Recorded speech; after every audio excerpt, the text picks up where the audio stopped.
इस वीडियो में हम बात करने जा रहे हैं एक ऐसे इंसान की कि जिसको ट्रेन से उतार दिया गया तो ट्रेन ही आगे नहीं बढ़ी, वहीं थम गई।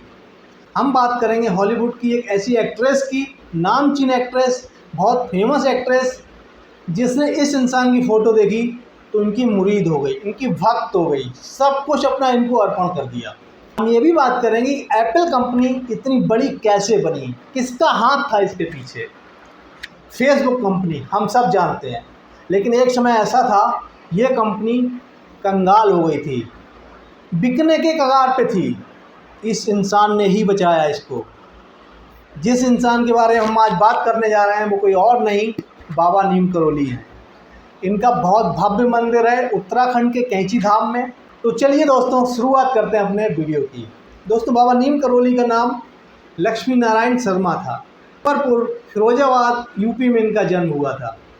17 साल की छोटी सी उम्र में ही इनको ज्ञान की प्राप्ति हो गई थी। 11 साल की उम्र में इनकी शादी हो गई थी। दोस्तों, इनके बहुत सारे चमत्कार हैं, बहुत सारे किस्से मशहूर हैं। इन्होंने लोगों की बहुत सेवा की है, इन्होंने लोगों के ऊपर बहुत परोपकार किए हैं, मानव जाति के ऊपर इनके बहुत सारे उपकार हैं। तो आइए बात करते हैं इनके कुछ चमत्कारों की। एक बार की बात है, बाबा नीम करोली टूंडला से फर्रुखाबाद जा रहे थे गंगा जी नहाने। ये ट्रेन के फर्स्ट क्लास कोच में बैठे हुए थे। ट्रेन अच्छे से चल रही थी, लेकिन अचानक टीटी आता है और उनकी टिकट चेक करता है और बाबा जी को उतार के खड़ा कर देता है कोने में।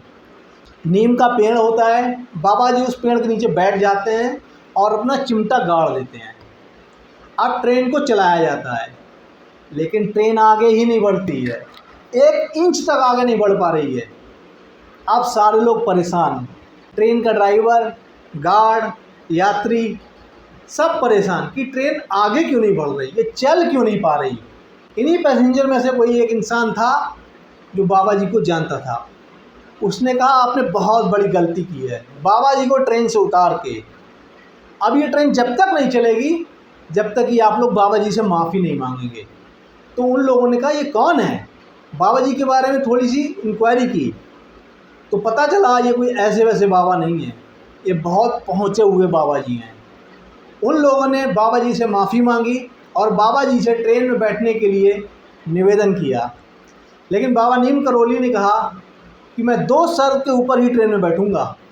पहला कि यहाँ पे कोई रेलवे स्टेशन नहीं है, एक रेलवे स्टेशन यहाँ पे बनाया जाए, और दूसरा, आपने मेरा बहुत अपमान किया है, आगे से कभी भी ऐसे साधु संत का अपमान आप मत करना। रेलवे अधिकारियों ने उनकी बात मान ली और जैसे ही बाबा जी ट्रेन में बैठे ट्रेन चल पड़ी। तो दोस्तों, ऐसे बहुत सारे किस्से हैं बाबा जी के, और ये किस्सा पूरे वर्ल्ड में फेमस है। इंडिया में ही नहीं, पूरे विश्व में बाबा जी के बहुत प्रशंसक हैं, बहुत चाहने वाले हैं बाबा जी के। ऐसे अनेकों किस्से हैं। दोस्तों, बाबा जी हनुमान जी के बहुत बड़े भक्त हैं, बल्कि यूँ कहें कि उनके अवतार हैं, हनुमान जी के अवतार हैं। आप इनमें हनुमान जी के जो कारनामे थे, जैसी शक्ति हनुमान जी के पास थी, कुछ वैसा ही बाबा ने भी कर दिखाया है। लोग इनसे बहुत इम्प्रेस्ड हैं। दोस्तों, एक किस्सा और है बाबा जी का, बहुत मशहूर है। 1942 के आसपास की बात है, ब्रिटिश काल की। उत्तराखंड में एक जगह है भवाली, वहाँ पे बाबा जी रोड के किनारे बैठे हुए थे। उन्होंने एक आदमी को आवाज़ दी जो कि दूर पहाड़ियों पे नज़र आ रहा था, ए पूरन इधर आना। तो वो इंसान पीछे मुड़ा और देखा ये कौन मुझे पुकार रहा है, और जब पास आया तो उन्होंने देखा इस इंसान को तो मैं जानता नहीं हूँ, शायद इसको मैं पहली बार देख रहा हूँ यहाँ पे, ये मेरा नाम कैसे जानता है। तो पूरन पास आया और बाबा जी से पूछा कि आप मेरा नाम कैसे जानते हैं। बाबा जी ने बोला, मैं तुम्हें पिछले कई जन्मों से जानता हूँ। वो सब छोड़ो, मुझे बहुत भूख लगी है, मेरे लिए घर से खाना लेके आओ। तो पूरन गया अपने घर पे, उसने सारी बात बताई और फिर उसके घर पे दाल रोटी बनी हुई थी, वो दाल रोटी लाके बाबा जी को खिलाई। खाना खाने के बाद बाबा जी ने पूरन से कहा, जाओ कुछ गांव वालों को लेके आओ। पूरन गया, कुछ गांव वालों को लेके आया। बाबा जी नदी पार करके जंगल की ओर चल पड़े। वो गांव वाले उनके साथ थे, पूरन भी साथ में था। थोड़ी दूर पे पहुँचे तो बाबा जी ने कहा, ये जो पत्थर दिख रहा है ना, इसको हटाओ, और इसके पीछे एक गुफा है, सारे लोग आश्चर्यचकित, परेशान कि हम तो बचपन से यहाँ पे रह रहे हैं, हमें तो कभी कोई गुफा नहीं दिखी। एक इंसान जो बाहर से आया है उसे कैसे पता यहाँ पे गुफा है। खैर बाबा जी ने आदेश दिया, खुदाई चालू हुई, पत्थर को हटाया गया और वहाँ पे वास्तव में गुफा निकली। वो बाबा सोमवती की तपोस्थली थी। नीचे नदी बह रही थी, वहाँ से जल लाया गया और उस जगह का शुद्धिकरण किया गया। फिर वहाँ पे हनुमान जी की एक मूर्ति की स्थापना हुई। उसके बाद कई सालों के बाद बाबा जी ने चौधरी चरण सिंह, जो उस समय वन मंत्री थे, उनसे रिक्वेस्ट की कि हमें यहाँ पे थोड़ी सी ज़मीन दी जाए, हम यहाँ पे मंदिर बनाना चाहते हैं हनुमान जी का। चौधरी चरण सिंह ने वो ज़मीन मुहैया कराई और मंदिर बनाया गया। वही मंदिर दोस्तों कैंची धाम के नाम से जाना जाता है। वो आज भी वहाँ पे स्थित है, प्रकृति के बीच। क्या छटा है वहाँ पे, क्या नेचुरल ब्यूटी है वहाँ पे, मंत्रमुग्ध हो जाओगे आप, मज़ा आ जाएगा एकदम नेचर के बीच में। और जब चौधरी चरण सिंह जी ने वो ज़मीन दे दी बाबा जी को, मंदिर बन गया, तो उन्होंने चौधरी चरण सिंह जी को आशीर्वाद दिया कि आप भारत के प्रधानमंत्री बनेंगे एक दिन। उस समय दूर दूर तक चौधरी चरण सिंह जी के प्राइम मिनिस्टर बनने का कहीं कोई चांस नहीं था, कहीं कोई बात नहीं हो रही थी। और दोस्तों वो समय आया 1979 और 80 के दौर में चौधरी चरण सिंह जी हमारे भारत के प्रधानमंत्री बने। तो दोस्तों इतने किस्से हैं हमारे बाबा जी के। दोस्तों ऐसे ही एक किस्सा और बहुत मशहूर है। 1974 की बात है, जब बाबा जी समाधि ले चुके थे 1973 में, करीब 1 साल के बाद स्टीव जॉब्स, जो कि फाउंडर हैं एप्पल कंपनी के, इंडिया आए और कैंची धाम गए। हालांकि बाबा जी से उनकी मुलाकात नहीं हो पाई, लेकिन उन्होंने बाबा जी का आशीर्वाद लिया वहाँ पे। दोस्तों कहते हैं वहीं से उनकी किस्मत बदल गई, टर्न अराउंड हो गया। जो इंसान बहुत परेशान था, जिसको समझ में नहीं आ रहा था क्या करें, स्ट्रगल कर रहा था लाइफ में, चारों तरफ अंधकार था, उसने एप्पल कंपनी की स्थापना करी। और हम सब जानते हैं कि एप्पल कंपनी आज कितनी बड़ी है, हम सब इसके प्रोडक्ट यूज़ करते हैं, खासकर मोबाइल। तो बाबा जी ने स्टीव जॉब्स को बनाया। और दोस्तों ऐसे ही एक किस्सा और है मार्क जुकरबर्ग का। इन्होंने मोदी जी को इंटरव्यू में इनफैक्ट बताया भी है, जब मोदी जी यूएसए में फेसबुक के हेडक्वार्टर गए तो मार्क जुकरबर्ग ने इस चीज़ के बारे में मोदी जी को बताया, डिस्कस किया इसके बारे में क्या हुआ था। दोस्तों एक समय ऐसा था फेसबुक की हालत बहुत ख़राब थी, ऐसा लग रहा था कभी भी ये कंपनी बेची जा सकती है। मार्क जुकरबर्ग बहुत परेशान थे। अपने मेंटोर, अपने गुरु स्टीव जॉब्स के पास गए और उनसे कहा ये बात है, इतनी परेशानी है मुझे, और उनको पूरी सच्चाई बताई क्या परेशानी है उन्हें। स्टीव जॉब्स ने कहा परेशान होने की कोई ज़रूरत नहीं है, आप इंडिया जाइए और उत्तराखंड में एक कैंची धाम मंदिर है, आप वहाँ दर्शन करके आइए, आपको अपनी समस्या का समाधान जरूर मिलेगा और बल्कि आपकी किस्मत ही बदल जाएगी। दोस्तों मार्क जुकरबर्ग इंडिया आए और कैंची धाम मंदिर गए उत्तराखंड में, दर्शन किए बाबा जी के। उन्हें एक दिन रहना था, लेकिन बारिश की वजह से, मौसम ख़राब होने की वजह से उन्हें 2 दिन रहना पड़ा मंदिर में। उन्होंने बाबा जी का आशीर्वाद लिया और चले गए। ऐसी किस्मत चमकी फेसबुक की कि आज हम सब जानते हैं फेसबुक कितनी बड़ी कंपनी है, हमारे जीवन का अभिन्न अंग है फेसबुक। हम लोग डेली उसको यूज़ करते हैं, उसके बिना रह नहीं सकते हैं। आप गूगल पे सर्च कर सकते हैं, मार्क जुकरबर्ग मोदी जी को इसके बारे में बता रहे हैं, आपको ये वीडियो क्लिप मिल जाएगी। बाबा जी हनुमान जी के भक्त थे, बल्कि उनका अवतार थे, हमेशा राम का नाम लेते रहते थे वो। और दोस्तों एक किस्सा और भी मशहूर है, जूलिया रॉबर्ट्स जो हॉलीवुड की बहुत ही फेमस एक्ट्रेस हैं, उन्होंने एक बार बाबा जी की फ़ोटो देखी और फ़ोटो को देखते ही क्या जाने जादू था फ़ोटो में, उनकी भक्त हो गई, उनकी दीवानी हो गई, हिंदू धर्म के प्रचार प्रसार में लग गई वो। उन्होंने हिंदू धर्म के लिए बहुत किया।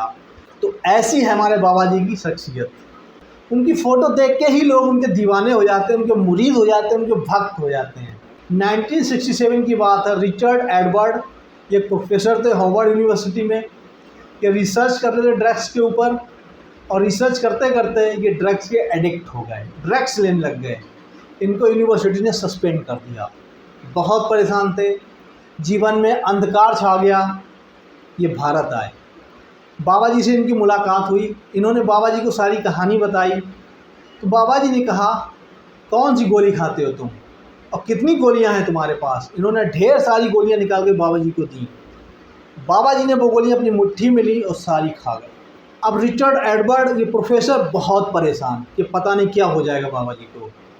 और दोस्तों आप यकीन नहीं मानेंगे, बाबा जी को कुछ भी नहीं हुआ। वो जैसे पहले बैठे थे वैसे ही बैठे रहे। ये देख के एडवर्ड परेशान हुए कि ये तो कोई दूसरा ही शख्स है, ये इस दुनिया का शख्स हो ही नहीं सकता है। और उस दिन के बाद से वो बाबा के भक्त बन गए। फिर बाबा ने ही उनका नाम रामदास रखा। और उसके बाद रामदास ने बाबा के ऊपर एक बुक लिखी और जिसका टाइटल था मिरेकल ऑफ लव। बहुत प्यारी बुक है ये, आपको इस बुक को ज़रूर पढ़ना चाहिए। दोस्तों ऐसे ही एक और किस्सा है 1966 का। हम सब जानते हैं प्रयाग में कुंभ लगता है। ऐसे ही कुंभ लगा हुआ था 1966 में। रात को बाबा जी ने एक भक्त के कान में कहा कि गर्मा गर्म चाय पीने का मन कर रहा है। उस भक्त ने देखा कि दूध तो है ही नहीं, दूध ख़त्म हो चुका है। अब वो परेशान हो गया। तो जैसे तैसे बाबा जी को बात बताई तो बाबा जी ने कहा परेशान होने की कोई ज़रूरत नहीं है, एक बाल्टी लो और गंगा माँ से एक बाल्टी दूध उधार ले आओ। वो शख्स बहुत परेशान कि बाबा जी क्या बोल रहे हैं। खैर बाबा जी का आदेश था, वो गया, गंगा जल भर के लाया और उसको ढक के रख दिया और इधर चाय का पानी चढ़ा दिया। अब चाय खौल रही थी। जब चाय में दूध डालने की बात आई तो बाल्टी के ऊपर से प्लेट को हटाया गया और सारे लोग शॉक्ड थे, सारे लोग अचंभित थे, ये क्या हुआ। गंगा जल दूध में परिवर्तित हो चुका था। बाबा जी ने चाय पी और भक्तों से कहा सुबह जब दूध आएगा तो एक बाल्टी दूध गंगा मैया को वापस करके आना। तो क्या क्या किया है बाबा जी ने, क्या क्या चमत्कार है हमारे बाबा जी के, धन्य हैं हम लोग। ऐसे ही दोस्तों एक बार की बात है, बिरला मंदिर में बाबा जी आए रहने के लिए और वहाँ के जब पुजारी से मिले नारायण दास से, तो देखते ही उन्होंने पुजारी से कहा कि तुम्हारे पिताजी ने हनुमान जी को बहुत बड़ा धोखा दिया है। वो व्यक्ति परेशान हो गया, अपने घर गया, अपने पिताजी को सारी बात बताई। पिताजी उससे भी ज़्यादा परेशान हो गए। पिताजी ने कहा ये कौन इंसान है, ये ज़रूर कोई हनुमान जी के करीब का इंसान है। उन्होंने कहा ये बात मैंने तुम्हारी माँ तक को नहीं बताई थी, मेरे और हनुमान जी के अलावा ये बात कोई नहीं जानता, ये उनको कैसे पता चली। उन्होंने बताया एक बार की बात है, जब उन्हें संतान नहीं हो रही थी, बहुत परेशान थे वो, तो मेहंदीपुर बालाजी गए। वहाँ पे उन्होंने अर्जी लगाई थी, भगवान से रिक्वेस्ट की थी कि अगर मेरे संतान हो गई तो इस संतान को आपकी सेवा में लगा दूंगा। और उनके संतान हुई नारायण दास के रूप में, लेकिन पुत्र मोह की वजह से वो ऐसा नहीं कर पाए। उन्हें बहुत पश्चाताप हुआ। जब नारायण दास ने ये बात सुनी, उसी समय बिरला जी की नौकरी छोड़ दी और दिल्ली के महरौली में जाके एक मंदिर में भक्त बन गया। अपना सारा जीवन भगवान के चरणों में गुजार दिया। ऐसे हैं हमारे नीम करोली बाबा जी। अगर आपको मज़ा आ रहा है सुनने में तो मुझे उससे ज़्यादा मज़ा आ रहा है आपको बताने में। एक ऐसा ही किस्सा और है, करीब 1943 के आसपास की बात है, फतेहगढ़ यूपी की। बाबा जी अपने एक भक्त के यहाँ पहुँच गए। एक दंपत्ति, गरीब दंपत्ति थे, हस्बैंड वाइफ थे, ज़्यादा पैसा नहीं था उनके पास, टूटा फूटा घर था। बाबा जी को देख के वो हैरान रह गए। हमारे घर बाबा जी खुद आए हैं, परेशान हो गए, उनको समझ में नहीं आ रहा था कि वो खुशी से क्या करें, लेकिन साथ ही साथ वो उदास भी हो गए क्योंकि वो गरीब थे। उन्हें समझ में नहीं आ रहा था कि बाबा जी की खातिरदारी कैसे करें, लेकिन उनके पास जो भी बन सकता था उन्होंने किया। बाबा जी को अच्छे से खाना खिलाया, सेवा सत्कार किया, बाबा जी का आदर किया। अब रात को सोने की बारी आई, उन्होंने बाबा जी को एक कंबल दिया और बाबा जी एक खाट पे सो गए। अब वो परेशान थे कि वो बाबा जी के लिए ज़्यादा कुछ कर नहीं पा रहे हैं। काश उनके पास पैसा होता, वो बाबा जी के लिए बहुत अच्छा सा बिस्तर लगाते, बहुत अच्छा खाना खिलाते, लेकिन कोई बात नहीं, उन्होंने जो किया वो कम नहीं था। बाबा जी लेटे और वो लोग घूम रहे थे, उनको भी नींद नहीं आ रही थी, लेकिन बाबा जी के लेटते ही उन्होंने देखा कि बाबा जी करहा रहे हैं। ऐसा लग रहा था कि बाबा जी को कोई मार रहा है। वो परेशान हो गए, सब समझ में नहीं आ रही हो क्या रहा है। अब वो बाबा जी को जगा भी नहीं सकते थे। बाबा जी आधी नींद में थे, लेकिन बाबा जी करहा रहे हैं, चिल्ला रहे हैं। जैसे तैसे रात कटी। सुबह बाबा जी उठे, उन्होंने फोल्ड करके वो कंबल दिया उनको और कहा इस कंबल को आप गंगा जी में प्रवाहित कर देना, हाँ इसको खोल के मत देखना। और जब वो प्रवाहित करने जा रहे थे बाबा जी के आदेश के अनुसार, तो वो कंबल बहुत भारी सा लग रहा था, ऐसा लग रहा था उसके अंदर कोई लोहे की चीज़ें हैं। उनका मन हुआ कि देख लूँ इसमें क्या है, लेकिन बाबा जी के डर की वजह से, बाबा जी की आज्ञा की वजह से उन्होंने नहीं देखा और वो कंबल उन्होंने गंगा जी में बहा दिया। बाबा जी ने जाने से पहले एक बात और कही थी, उन्होंने ये कहा था कि आज से ठीक 1 महीने बाद तुम्हारा बेटा वापस आ जाएगा। और दोस्तों ठीक 1 महीने बाद उनका बेटा वापस आ गया। बहुत खुश थे वो लोग। उनके बेटे ने एक बात बताई जो सुन के सारे लोग हैरान हो गए। उसने बताया कि आज से ठीक 1 महीने पहले रात की बात है, हम लोग दुश्मनों से घिर गए। सेकेंड वर्ल्ड वॉर चल रहा था, ब्रिटिश काल था, ये इंडिया ब्रिटेन की तरफ से लड़ रहा था। वो एक फौजी के रूप में गया था, जापान से लड़ाई हो रही थी। जापान के फौजियों ने हमला कर दिया, इसके जितने साथी थे सब मारे गए। अब ये अकेला बचा था। इसको थोड़ी सी भी उम्मीद नहीं थी कि ये बचेगा। इसने मान लिया था ये कल की सुबह नहीं देख पाएगा। आज ये इसका आखिरी दिन है। बहुत सारी गोलियां चल रही थी, कोई इधर से जा रही थी, कोई इधर से जा रही थी, कोई ऊपर कोई नीचे। इसने सरेंडर कर दिया था। इसने सोचा था अब मैं नहीं बचूंगा, लेकिन ये पता नहीं कैसे बच गया। इसने कहा कोई चमत्कार ही था जिसने मुझे बचा दिया, वरना मेरी बचने की कोई उम्मीद नहीं थी, मेरे सारे साथी मारे जा चुके थे। तब दोस्तों पता चला उन दंपत्ति को कि सच्चाई क्या थी। बाबा जी ने वो सारी गोलियां अपने ऊपर ले ली थी। तो ये है हमारे बाबा जी की महिमा अपरंपार। एक और किस्सा है बाबा जी का बहुत ही फेमस। एक इंसान बाबा जी के पास मिलने आया। इससे पहले कि वो कुछ बोलता, बाबा जी ने खुद ही बोला कि जाओ अपने घर, तैयारी करो जाके, तुम्हारा भाई लौट के आने वाला है। वो शख्स परेशान हो गया। उसने कहा मैंने तो कुछ बोला ही नहीं, बाबा जी ने कैसे जान लिया। तो दोस्तों बात कुछ यूँ थी कि उसका भाई पाकिस्तान की मियाँ वाली जेल में बंद था। पाकिस्तान की कोर्ट ने उसको मौत की सज़ा दी थी। उसकी बचने की कोई उम्मीद नहीं थी। उसका भाई जान चुका था कि मेरा भाई नहीं बचेगा, लेकिन उसने बाबा जी की बात मानी और अपने घर चला गया, भाई की लौटने की तैयारी करने लगा। और दोस्तों कुछ दिन बाद उसका भाई वापस आ गया।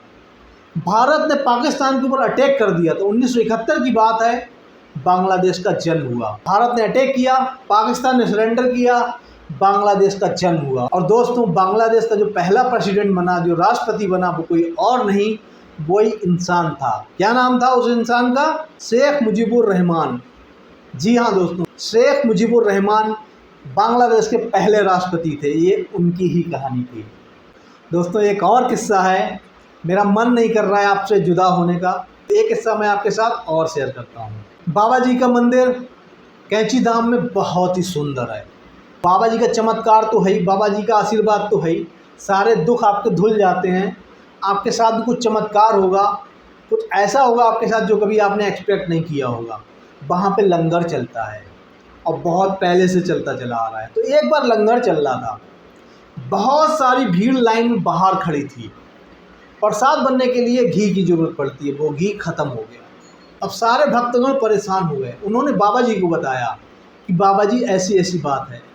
उन्होंने कहा परेशान होने की कोई बात नहीं है। उन्होंने कहा ये डब्बे जो खाली पड़े हैं ये आप लोग लेके जाओ, नीचे शिप्रा नदी से जल भर के लाओ, उसमें पानी भर के लाओ। उन्होंने बाबा जी की आज्ञा का पालन किया, गए वो डब्बे जल से भर के लाए। और जब उन्होंने बाबा जी के सामने आके वो डब्बे खोले तो दोस्तों सारे लोग आश्चर्यचकित थे। समझ में नहीं आ रहा था ये हुआ क्या। वो जल, वो पानी घी में परिवर्तित हो चुका था, घी बन चुका था वो जल। तो बाबा जी के जय जयकार के नारे लगने लग गए। जितने भी भक्त बाहर खड़े थे सबको वो लंगर का प्रसाद मिला। दोस्तों अगर आप कैंची धाम नहीं गए हैं तो एक बार ज़रूर जाइएगा। और जब आप वहाँ पे जाएंगे तो आप देखेंगे कि वहाँ पे कंबल बहुत मिलते हैं, ब्लैंकेट। क्यों मिलते हैं? क्योंकि बाबा जी ब्लैंकेट ही ओढ़ते थे, कितने भी सर्दी पड़े। और हम सब जानते हैं वहाँ बहुत सर्दी पड़ती है, पहाड़ी एरिया है। बाबा जी सिर्फ कंबल ही ओढ़ते थे। ये कंबल आपको उन दुकानों पे मिल जाएंगे बाबा जी को चढ़ाने के लिए। दोस्तों अगर आप परेशान हैं, टेंशन में हैं, कुछ आपकी इच्छा है, तो मैं आपसे रिक्वेस्ट करूंगा कि एक बार आप बाबा जी के दर्शन करके आइए कैंची धाम। आपकी सारी परेशानियां दूर हो जाएंगी। जो आप चाहते हैं अपनी ज़िंदगी से वो आपको मिलेगा, जैसा कि लोगों के साथ हुआ है। फेसबुक के owner Mark Zuckerberg, Steve Jobs, Apple के ऑनर, इन सब के साथ जो हुआ है हम सबको पता है। तो अगर आप अपनी परेशानियों को दूर करना चाहते हैं, बाबा जी के चमत्कारों को देखना चाहते हैं, तो एक बार बाबा जी के दर्शन जरूर करके आइए। बाबा जी के बहुत सारे मंदिर हैं और एक मंदिर बाबा जी का नीम करोड़ी में भी है। ये फर्रुखाबाद में स्थित है, एक छोटा सा रेलवे स्टेशन है। ये वही रेलवे स्टेशन है जो मैंने अभी आपको थोड़ी देर पहले एक घटना में जिक्र किया था, जब मैंने बाबा जी के एक चमत्कार के बारे में आपको बताया था कि बाबा जी ट्रेन से उतर गए थे और उन्होंने रिक्वेस्ट की थी कि यहाँ पर रेलवे स्टेशन बने। तो रेलवे स्टेशन बना हुआ है वहाँ पे। अगर आप इंटरनेट पे सर्च करेंगे तो आपको नीम करोड़ी नाम से वो रेलवे स्टेशन मिल जाएगा।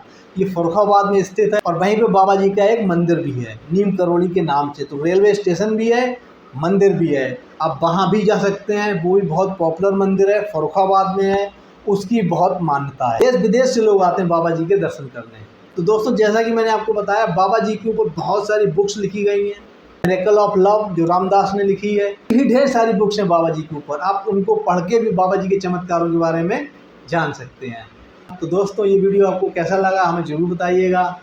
पसंद आया हो तो लोगों के साथ शेयर कीजिएगा, इस वीडियो को लाइक कीजिएगा। कमेंट करके आप मुझे बता सकते हैं कि आपको इसमें कौन सी घटना सबसे मज़ेदार लगी।